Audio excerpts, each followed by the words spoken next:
Hello friends, welcome to my channel Study with Harif. Today I'll discuss about blood. देखिए, जो अच्छे student होते हैं वो साल के पहले से पढ़ाई करते हैं, वो लेसन के हर एक इम्पोर्टेंट टॉपिक को सीखते हैं, समझते हैं। लेकिन अफसोस की बात यह है कि वो अच्छे स्टूडेंट सिर्फ 5% होते हैं। बाकी जो हम 95% स्टूडेंट हैं जो एग्जाम के एक महीने पहले बुक्स को खोलते हैं और बुक्स को खोलने के बाद हम समझ नहीं पाते कि कौन से टॉपिक हम पढ़े, कौन से टॉपिक एग्जाम में आते हैं और कैसे पढ़े, तो उन स्टूडेंट को मैं लेसन के इम्पोर्टेंट टॉपिक जो कि बहुत ही कम होगा और बहुत ही आसानी से सिखाने वाला हूं। तो लेट्स लर्न टू इजी। अब हम पढ़ेंगे ब्लड के बारे में।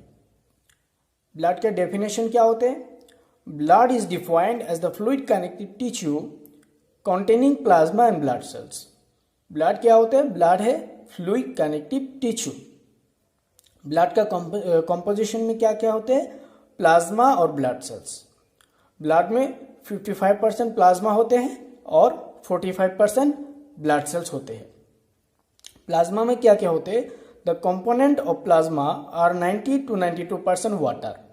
प्लाज्मा में 90 to 92% वाटर होते हैं और इसलिए इसको लिक्विड फैक्टर्स भी कहा जाते हैं।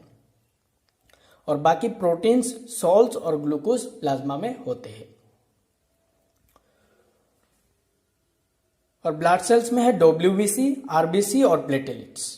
WBC का फुल फॉर्म है व्हाइट ब्लड सेल्स, इसका साइंटिफिक नेम है ल्यूकोसाइट्स और इसका फॉर्मेशन होते हैं बोन मैरो में।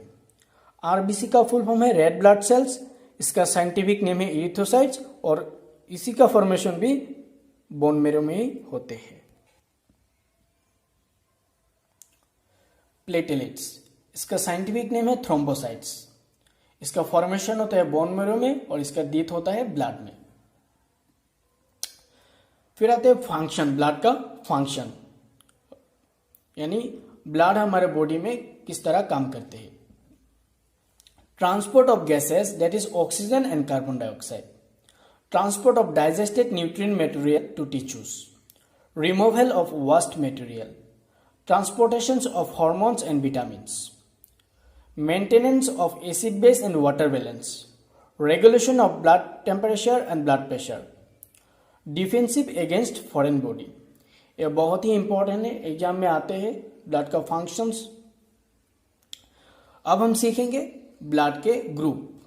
तो ब्लड ग्रुप के बारे में सीखने से पहले एक सिंपल सा नोट्स में दे रहा हूं, वो एग्जाम में आते हैं। RH factors, rhesus mononuclear factors is antigen present in blood. However, there is no corresponding antibody in blood plasma. About 85% population is Rh positive, 15% population is Rh negative. If Rh negative person receive Rh negative blood, the recipient develop on anti-Rh antibody, which causes hemolysis of donor cells.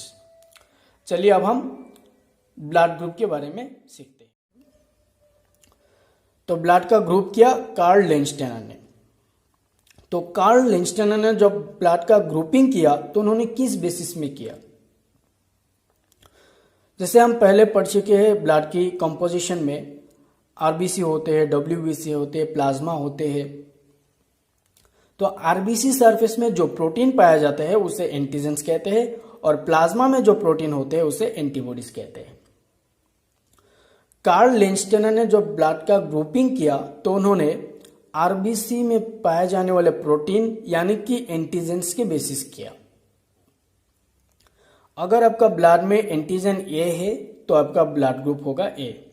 अगर आपके blood में antigen B है तो आपका blood group होगा B।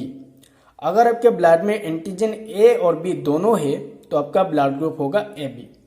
अगर आपके blood में एंटीजन नहीं है तो आपका ब्लड का ग्रुप होगा O। तो एंटीबॉडी हमेशा ब्लड ग्रुप के एंटी होते हैं, खिलाफ होते हैं। आपका ब्लड ग्रुप A है तो एंटीबॉडी होगा B, ब्लड ग्रुप B है तो एंटीबॉडी होगा A, ब्लड ग्रुप AB है तो एंटीबॉडी, इसका स्पेशल केसेस में इसका कोई एंटीबॉडी नहीं होते। और आपका ब्लड ग्रुप होगा O तो एंटीबॉडी होगा A एंड B दोनों। इसके बाद हम देखेंगे डोनर्स ग्रुप। डोनर्स ग्रुप में AB ग्रुप जो है उसे यूनिवर्सल रेसिपिएंट्स कहा जाते हैं, क्योंकि AB ग्रुप वाले इंसान को, AB ब्लड ग्रुप वाले इंसान को हम किसी भी ग्रुप के ब्लड दे सकते हैं, चाहे वो A ग्रुप हो, चाहे B हो, चाहे AB हो, चाहे O हो। हर ग्रुप के ब्लड उसे हम दे सकते हैं, इसीलिए इसको यूनिवर्सल रेसिपिएंट्स कहते हैं।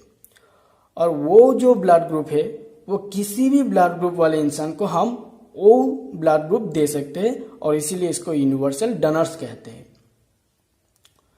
तो ब्लड ग्रुप में पॉजिटिव और नेगेटिव होते हैं। तो पॉजिटिव और नेगेटिव कैसे होते हैं? जैसे कि मैंने कहा, आरबीसी में जो प्रोटीन होते हैं उसे एंटीजेंस कहते हैं। उसी तरह आरबीसी में और एक प्रोटीन पाया जाता है, उसे आरएच फैक्टर्स कहते हैं। उसे आरएच फैक्टर्स क्यों कहते हैं? उसका जो रिसर्च किया, जो एक्सपेरिमेंट्स किया, वो भी कार्ल लिंस्टेनर ने किया। तो उन्होंने वो एक्सपेरिमेंट्स करते वक्त रिसर्च प्रजाति के बंदरों में वो पाया, इसीलिए उसका नाम दिया आरएच फैक्टर्स। तो अगर आपके ब्लड में आरएच है तो आपका ब्लड ग्रुप होगा पॉजिटिव। अगर आपके ब्लड में आरएच नहीं है तो आपका ब्लड ग्रुप होगा नेगेटिव। अबाउट 85% पॉपुलेशन को आरएच पॉजिटिव पाया जाता है और 15% पॉपुलेशन में आरएच नेगेटिव नहीं पाया जाता। तो इसलिए ज्यादातर लोगों का ब्लड ग्रुप पॉजिटिव होते हैं। तो अब हम ब्लड के डेफिनेशन, कॉम्पोजिशन, फंक्शंस और ब्लड के ग्रुप के बारे में सीख लिया। आई थिंक आप एग्जाम में जाते वक्त भी इस वीडियो को एक बार देख लिया, तो एग्जाम में आप ब्लड के रिलेटिव्स किसी भी क्वेश्चन का आंसर लिख पाएंगे। तो फ्रेंड्स, अगर आपको इस वीडियो पसंद आया तो प्लीज लाइक, शेयर और कमेंट्स कीजिए, और मेरे इस वीडियो को इन तक देखने के लिए बहुत बहुत धन्यवाद।